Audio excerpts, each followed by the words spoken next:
Alrighty, boys. Here we go. Here we go. This is going to be the next part of the American Top Team experience. For today, my plan is Robbie Lawler. As you guys are seeing me use right here. I'm thinking Masvidal. I'm thinking Renato Moicano. I'm thinking Barboza. So we'll see. We'll see. It's kind of hard to figure out exactly what I want to combine in these videos. I mean, which fighters I want to showcase. But we'll see. We'll see. Robbie Lawler just recently got inducted into the Hall of Fame of the UFC. I mean, what other Hall of Fame is he going to be inducted into, right? But recently got inducted into the Hall of Fame, and it's very well deserved. Robbie Lawler, former welterweight champion, has given us some incredible fights. One of the more impressive ones was his fights against Johnny Hendricks. And a big reason why that fight was his fights versus Hendricks, why it was so impressive is because, you guys remember at the time, Johnny Hendricks was this guy that was just knocking everybody out with that left hand. Get out of here with that. Get out of here with that, Muhammad. No. No.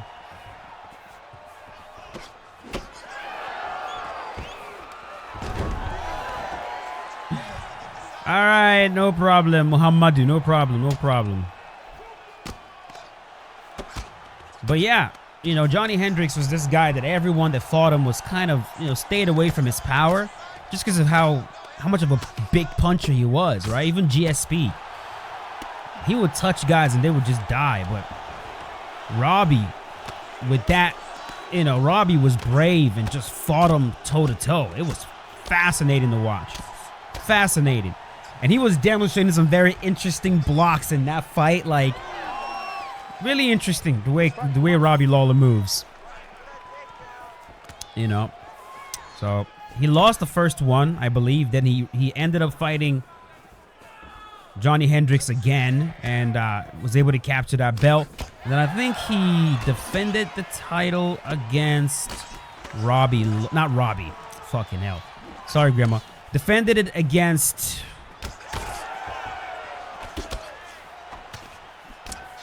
the one they call the God of War. What's his name? Rory McDonald. Rory McDonald. Or Aries or something. I think he titled his nickname was Aries, God of War. Something along those lines.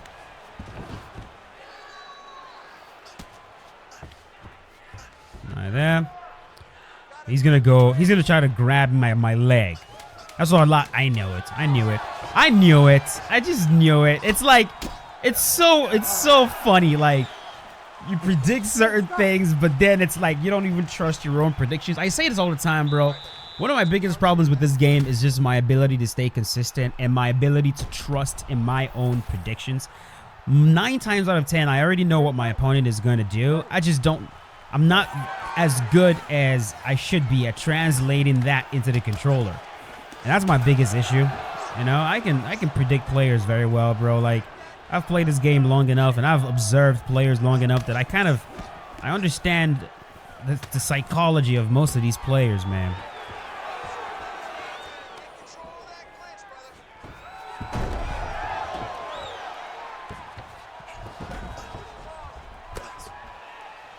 And this is why, in a lot of ways, like, I actually almost want to transition to just teaching. You know what I mean? One, I enjoy teaching. I've always been a fan of that. I love instructing. And the reason why I love instructing and I love teaching is because I love taking difficult concepts, making them simple to understand, or even tactics or just concepts that are more on a subconscious level. You know, like when I watch someone like, I remember Goat1099 was streaming at one point. I was like trying to ask him, oh my Lord have mercy, I can't deny anything. Trying to ask him, like, you know, like, what do you even do? Like, do you even know what you, and you know, a lot of times these players don't even really consciously understand what they're doing. They understand it at a subconscious level.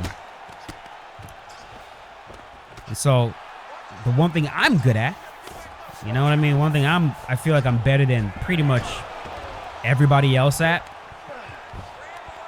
is my ability to, like, I know I can look at what's going on, take it from a subconscious level to a conscious level, and actually put it in words that you can actually teach someone how to do it.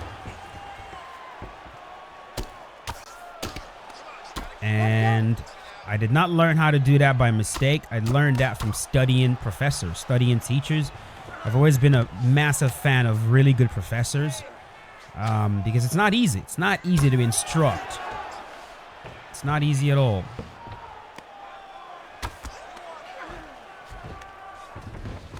So, got him. Stay down below. Stay down below. And players have gotten very smart with this right here. No. They've gotten very smart with this. They will use random escapes, have you deny it to position you close to the cage so that they can play that dilemma, right? They know that against the cage, you're worried about them, you know, standing up because they'll be able to because of, you know, that transition is faster against the cage and near the cage. And so they played a dilemma between that and... Woo! Oh! Oh! I did some damage right there. Yeah, so they played a dilemma between that and grabbing your leg to roll you back into side control, which, like, let me tell you, dude, that... that is such a silly transition from sprawl. It's so silly. It's so silly.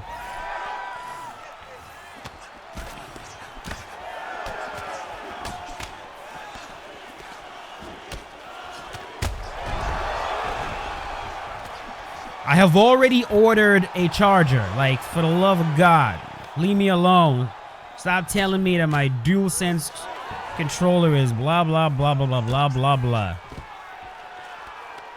Is he just gonna, like, do this now until I get finished? Is that what's happening? I think that's what's happening.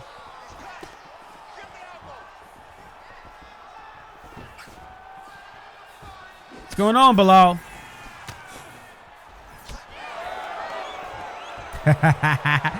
He's just gonna shoot.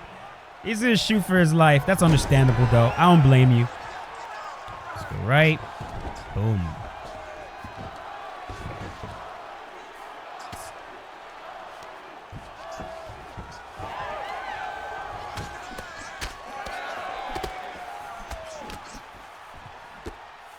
He's gonna shoot again. Oh, come on, block counter him. Block counter. Block counter. Got him.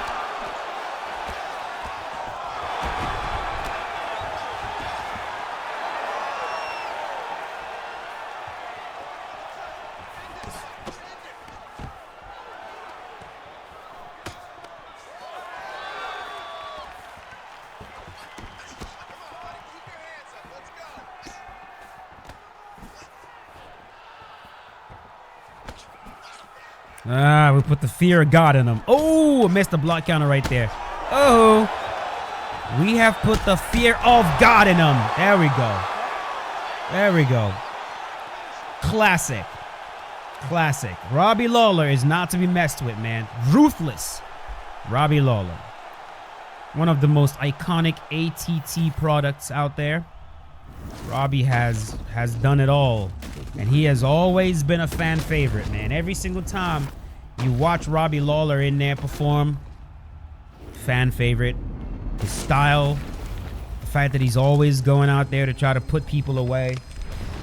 Gotta respect it. Gotta respect. And then that fight against Nick Diaz, that rematch against Nick Diaz. You know, Nick showed up to that fight in absolutely abysmal shape.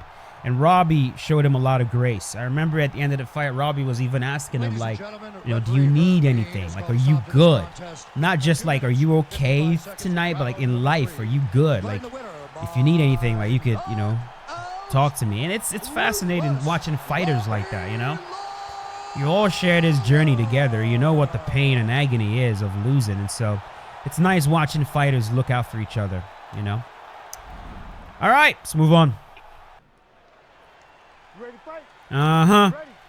I got the man right here. I got the man. Jorge Masvidal. All right, let's see. GMF Reese. Let's see what we can do here.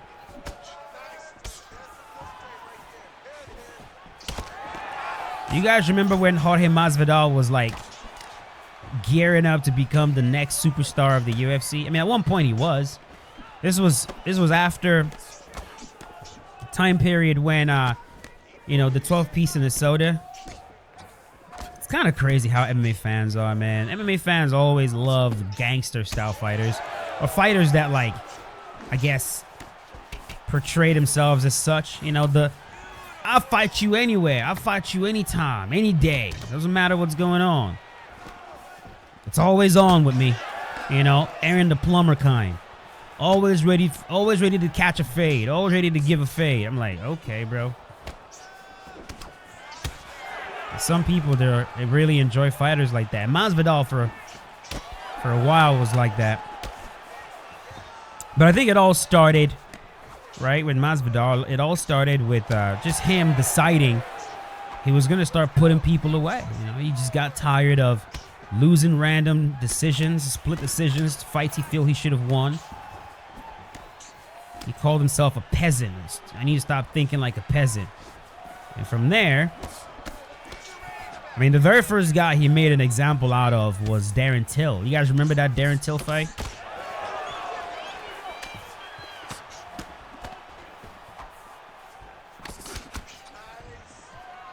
This fight is fairly straightforward.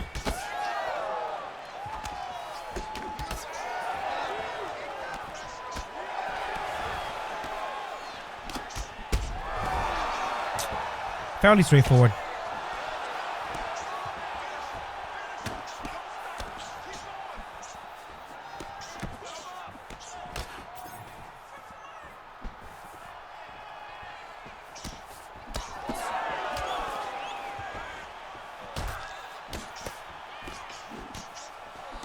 Yeah, so he put away Darren Till with that nice switch.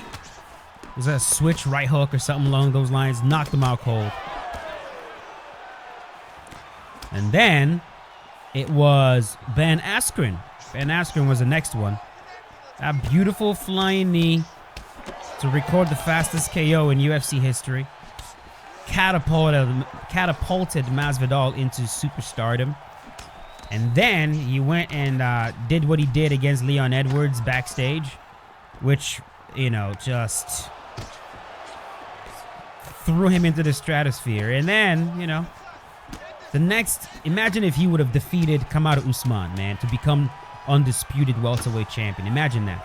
Imagine where, and then he goes on to defend his title. Like, imagine, it's fascinating, the trajectory of MMA fighter careers. Like, imagine if he would have defeated Usman, rematch Usman, beat him a second time, beat Kobe Covington.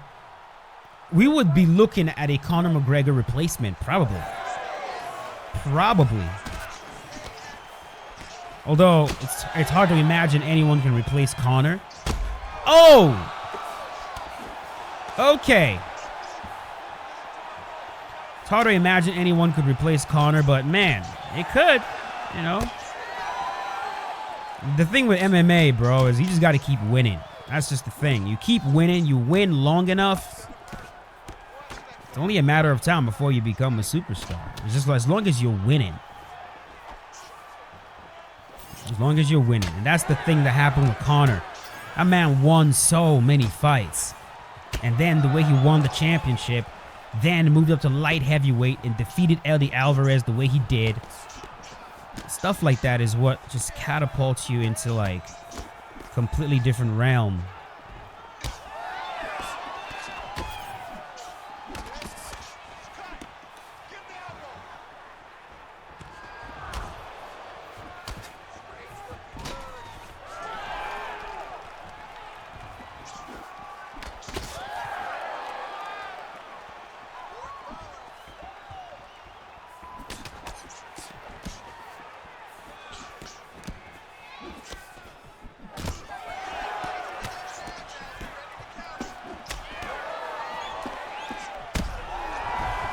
There we go.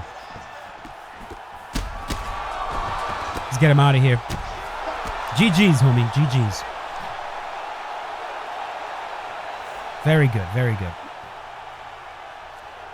Woo! There's that beautiful...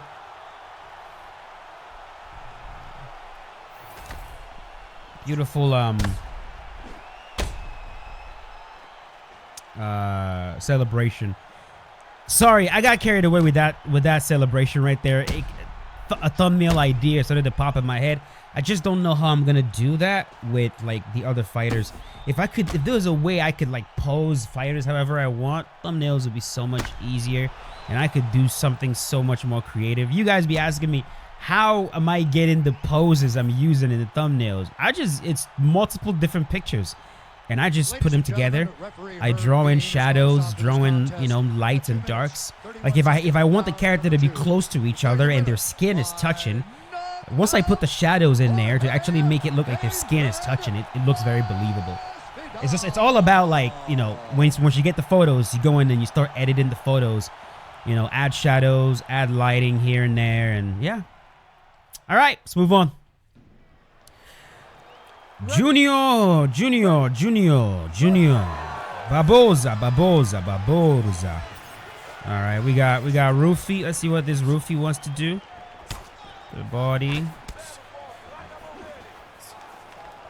All right, so Edson Barboza, lightweight.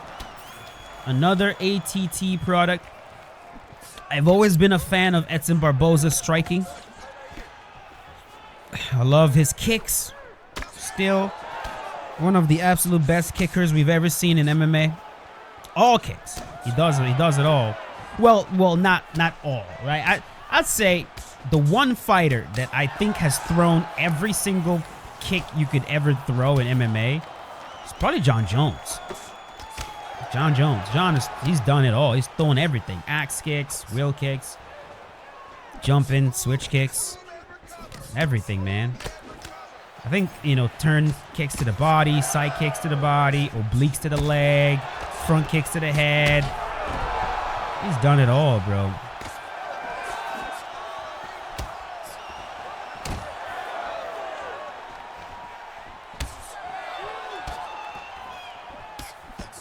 Trying to spin on him right there.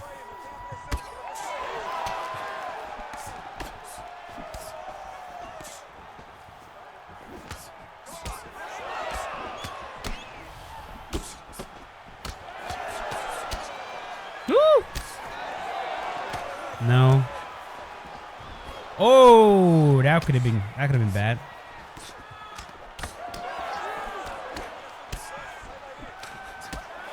Okay.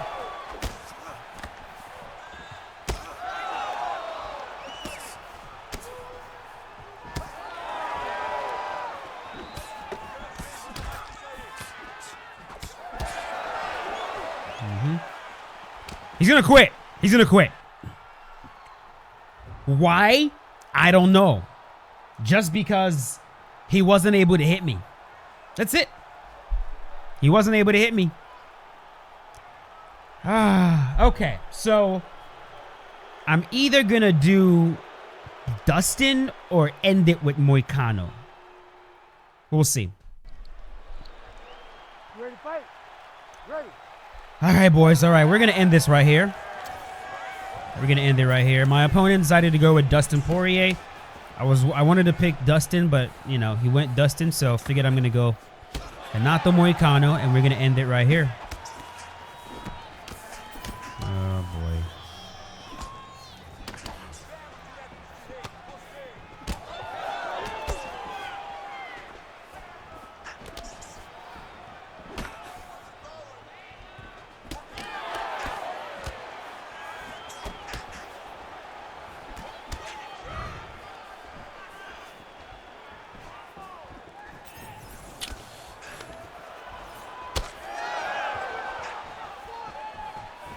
Oh, come on.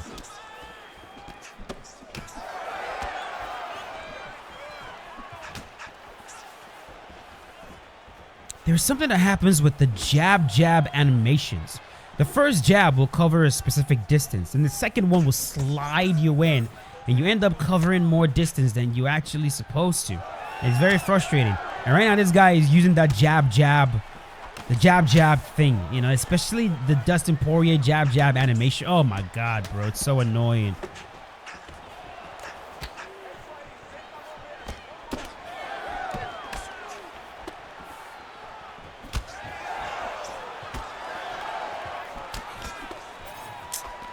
Come on, bro. Come on, controller. Come on. Oh my God, I am not having a good time right now, bro. I am not having a good time, boys. I'm getting flustered a little bit. He's using a faster fighter that's more powerful. I try to grab him to try to get the fight to the ground. These jabs are doing a number on me, bro. And he's kind of smart too, because he's not throwing into my guard when I go southpaws. You know what I'm saying? Like,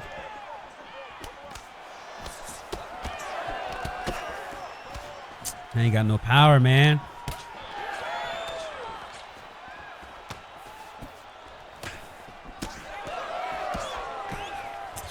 Missed it. There we go.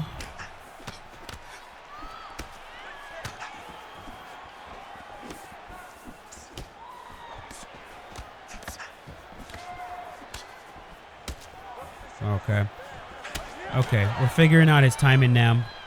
I mean, I kind of already knew the timing, but we're making it work now. I gotta go again. Go again. There it is. There it is.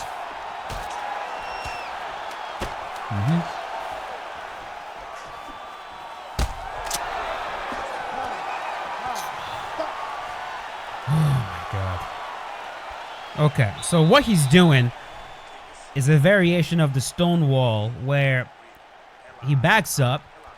He'd say, throw, back up, then go. Then back up, then go. Then back up, then go. So pretty much when you want to catch him is not on the retreat. Because as he's retreating and you're trying to go get him, he's going to move forward again and stonewall you. So I got to get him as he's about to throw again, which means when I go the first time, I got to go again. Or I can have him try to come to me. Also an option. So he's more in perpetual forward motion as opposed to this back and forth and back and forth. Any player that's doing the back and forth, they can be very difficult to time. But if you can pinpoint, all right, this guy is always moving forward or he's always backing up, it's easier to deal with those guys.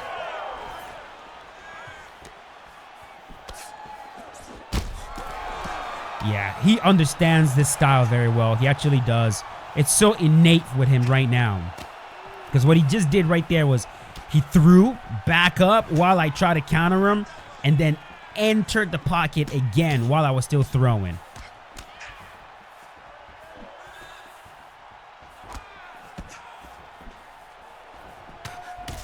There it is. Go again.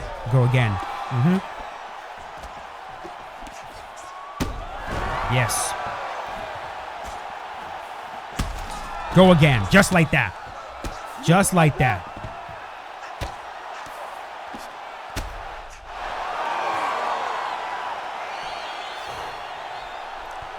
The sense of relief I feel with certain wins is actually fascinating. I'll be honest. Certain wins, I'm just like, man, like, because the way this fight was going, I could definitely see he was about to go. You see what I'm saying? I threw and he thought I was done throwing. He was about to go again and he ran into a cross. Boom. Yeah, sometimes also extending the combinations longer than you've been doing before. So if he expects you to throw 2 shots, then he gets to go. 2 shots, he gets to go. If you throw 3 or 4 instead, now he's running into your shots because he's expecting you're going to only throw 2 and he gets to go. So Ladies and gentlemen, stuff like that is the sort of thing that I mean when I say like conceptualizing these subconscious tactics and bringing it to the conscious. It's not easy to do, and it's something that I'm fairly decent at. So hope you guys enjoyed this episode. If you did, go right ahead and leave a like. I don't know. Just write something. Just write something if you watch up until this point. And I'll see you boys later. Peace out. Have a good one.